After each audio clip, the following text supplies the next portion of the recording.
Halo, assalamualaikum warahmatullahi wabarakatuh.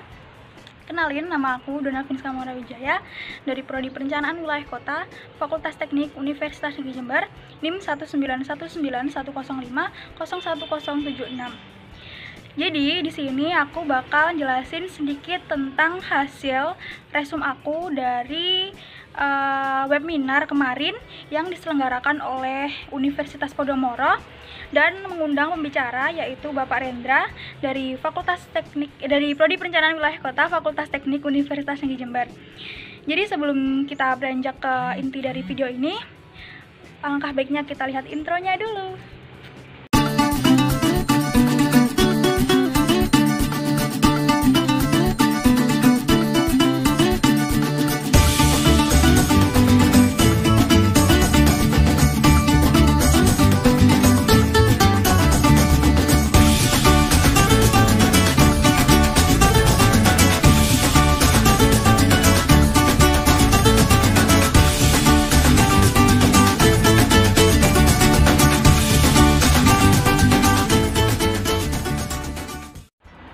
Kemarin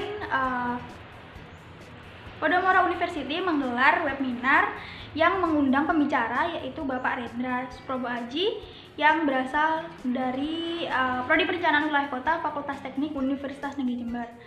Jadi webinarnya itu diselenggarakan melalui platform Zoom, Google Meet, dan juga streaming YouTube. Setelah ikut dalam webinar tersebut, jadi aku bisa nyimpulin ada 4 poin yang dibahas dalam webinar tersebut. Jadi, dalam webinar tersebut membahas 4 poin, yaitu merupakan 4 materi. Keempat data tersebut antara lain spasial data, spasial big data, RDBMS, dan spasial analisis data. Keempat materi tersebut merupakan materi yang sangat berhubungan dan sangat memiliki keterkaitan satu sama lain. Jadi langsung aja, aku akan membahas apa aja 4 materi tersebut. Yang pertama ada data spasial atau GIS.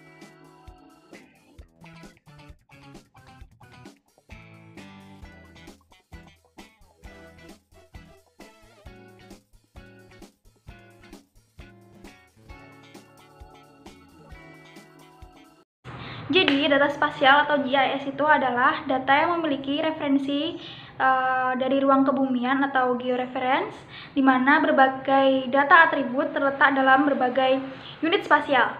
Jadi, pada saat ini, data spasial ini menjadi media penting untuk melakukan perencanaan ataupun perencanaan suatu pembangunan dan pengelolaan sumber daya alam yang berkelanjutan pada cakupan wilayah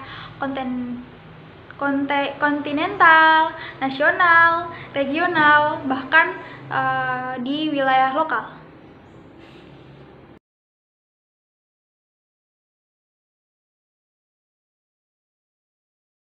Kalau bicara tentang sejarah dari data spasial atau GIS-nya ini, sebenarnya data spasial ini udah mulai dikenal oleh banyak orang pada sekitar tahun 2001. Dan namun pada tahun 2002 ini telah muncul atau terbit sebuah jurnal yang bercakupan internasional tentang data spasial.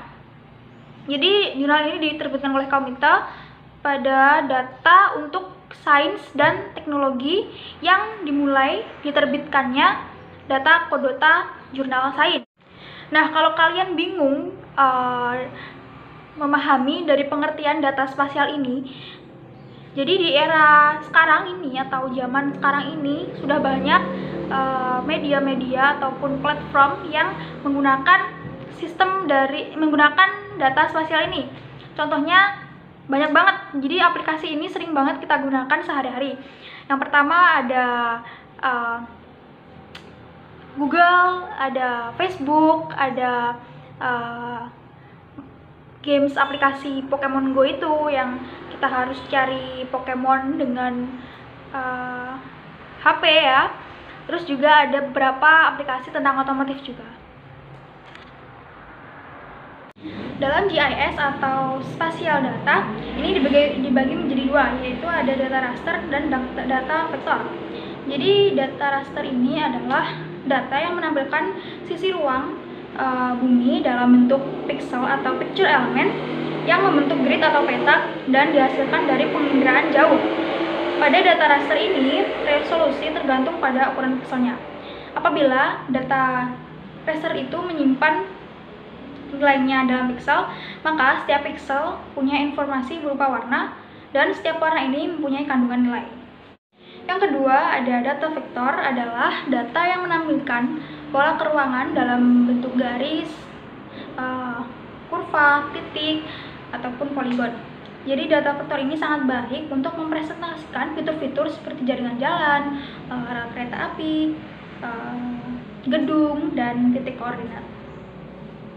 Jadi data atribut ini ada beberapa poin, yaitu ada poin, ada line, ada poligon, dan lain sebagainya. Jadi masing-masing komponen ini mempunyai atribut yang dikemas dalam satu tabel dan diberi tabel namanya tabel data atribut ini. Kedua, ada spatial big data.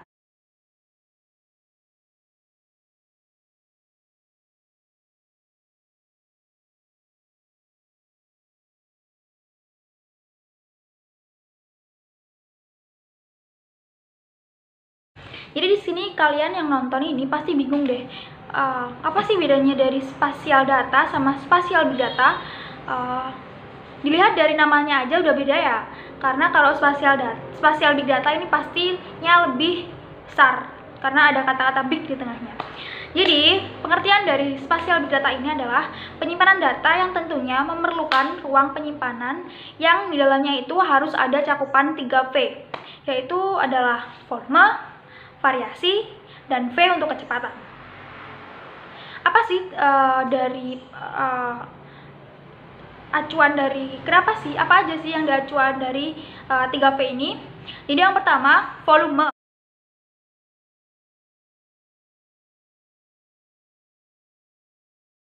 Yaitu mengacu pada jumlah datanya. Jadi datanya ini akan muat lebih besar. Yang kedua, ada varietasnya.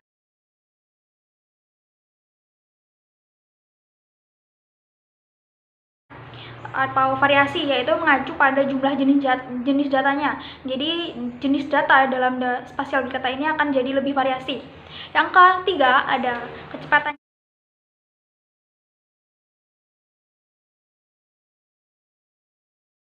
yaitu mengacu pada kecepatan data pengolahannya. Jadi di spatial big data ini kecepatannya bakal lebih cepat diolah daripada spatial data. Jadi menurut model dari 3V ini, volume, variasi, dan kecepatan ini memiliki tantangan yang lebih besar daripada spatial data. Jadi tantangannya itu lebih ke gimana hasil memanajemen datanya. Dari perluasan 3 sifat ini bukan hanya dari volume ataupun variasinya, tapi juga dari jumlah data yang harus dikelola. Jadi semakin data itu diolah, jadi bakal semakin membutuhkan data yang makin banyak. Contoh dari platform yang menggunakan spatial big data ini, contohnya ada Zookeeper Coordinate, ada Peak Scripting, dan lain sebagainya. Selanjutnya ada RDBMS.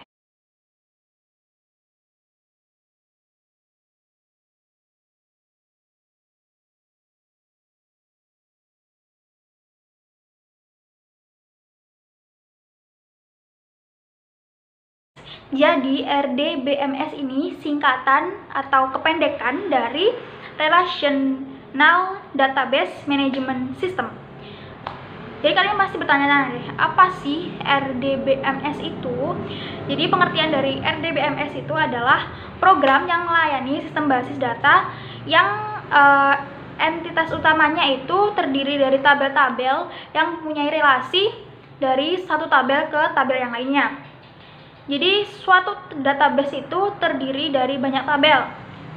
Fungsi-fungsi dari RDBMS ini terkait dengan membuat banyak tabel dalam satu database. Jadi ini dapat membaca data yang terdapat dalam database atau memperbarui struktur database dan menghapus struktur yang tidak diperlukan lagi dalam suatu database. Dengan kata lain, RDBMS atau Relational Database Management System ini memiliki fungsi dasar yaitu dikenal dengan istilah CRUD atau Create, Read, Update, dan Delete.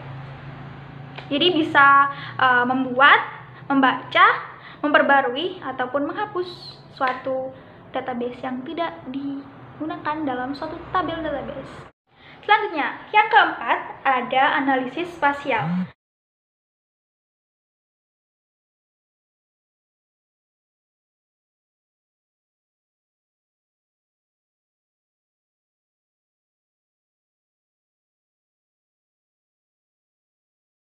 Analisis spasial adalah kumpulan-kumpulan dari teknik yang dapat digunakan untuk melakukan pengolahan data SIG. Hasil dari analisis data spasial sangat bergantung dari lokasi atau tempat di mana objek sedang dianalisis. Selain itu, analisis spasial juga bisa diartikan sebagai suatu teknik-teknik yang dapat digunakan untuk meneliti dan juga mengeksplorasi dari sudut pandang keruangan. Jadi, semua teknik ataupun pendekatan perhitungan secara matematis yang berhubungan dengan data keruangan atau spasial dilakukan dengan menggunakan fungsi analisis spasial. Adapun pelaksanaannya dari analisis spasial ini dapat dilakukan dengan jenis-jenis tertentu. Masing-masing jenis memiliki fungsi dan juga penggunaan yang berbeda-beda. Jenis-jenis dari analisis spasial berupa query basis data, ada pengukuran, ada fungsi pendekatan atau kedekatan, model permukaan digital, ada klasifikasi, ada overlay, dan juga pengubahan dari unsur-unsur spasial query basis data. Jadi query basis data sendiri itu juga digunakan untuk memanggil atau mendapatkan kembali atribut dari sebuah data tanpa harus mengganggu atau mengubah data yang sudah ada sebelumnya. Jadi bisa mengganti tanpa mengubah. Cara kerja dari GIS dengan RDBMS, data analisis dan big data ini sangat beragam ya. Jadi big data ini di sini adalah backbone-nya atau sebagai tulang punggungnya dari database atau RDBMS, Relation Database Management System. Kenapa kok data bisa jadi tulang punggung dari RDBMS ya? Jadi seperti yang udah aku jelasin tadi, di big data itu ada 3 variabel, yaitu ada volume, variasi, dan kecepatan atau velocity. Jadi ketiga variabel tersebut nantinya akan menghasilkan data yang sangat super besar.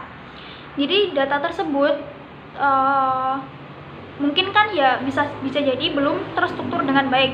Jadi untuk mendapatkan keuntungan dari big data tersebut, kita harus menstrukturkannya. Nah, jadi big data ini bakal ada backbone atau tulang punggungnya, yaitu dari database atau RDBMS ini. Nah, untuk GIS dan data analisis ini mereka semua saling berkolerasi juga dengan RDBMS-nya, dan bisa dilihat untuk membentuk siklus yang saling berkaitan satu sama lain. Jadi analisis spasial data spasial atau spasial data ini berfokus pada mendeteksi pola dari dan mengeksplorasi serta memodelkan hubungan antara pola tersebut. Dan hal tersebut bertujuan untuk memahami proses yang bertanggung jawab atas pola yang diamati. Jadi selanjutnya ada geostatistik. Ini merupakan bagian dari analisis data spasial.